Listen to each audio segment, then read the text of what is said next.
ലൂക്കാ സുവിശേഷം 12-ാം അധ്യായം 56-ാം വാക്യം.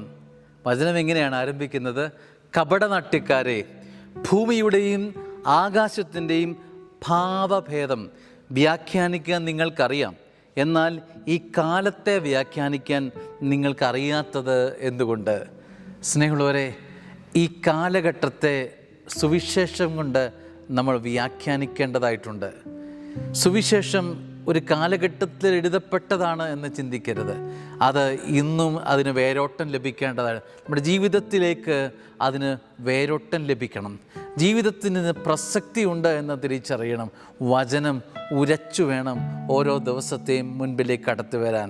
നമ്മൾ ഇപ്പോൾ കാർമേഘം വരുമ്പോൾ മഴ വരുന്നു എന്ന് പറയുന്നു. പക്ഷേ ജീവിതത്തിലുണ്ടാകുന്ന കാർമേഘങ്ങളെ വചനാനുഭവം കൊണ്ട് ഉരസിയെടുക്കാൻ, തിരിച്ചറിവ് ലഭിക്കാൻ നമുക്കെന്തേ പറ്റുന്നില്ല.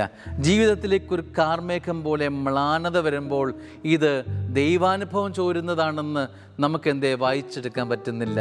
ഇതാണ് സ്നേഹമുള്ളവരെ, പഠനം ബുദ്ധിയുടെ തലത്തിൽ മാത്രം നിൽക്കുമ്പോൾ സുവിശേഷം ഹൃദയഭാഗത്തെ ശോധന ചെയ്യുന്നുണ്ട്, ഉടച്ചെടുക്കുന്നുണ്ട്. അപ്പോൾ ഈ സുവിശേഷ ഭാഗം നമുക്ക് തരുന്ന മർമ്മം എന്താണ്? സുവിശേഷം വായിക്കുകയും ജീവിതത്തെ ചേർത്ത് വെച്ച് പുനർവായന നടത്തുകയും ചെയ്യണം.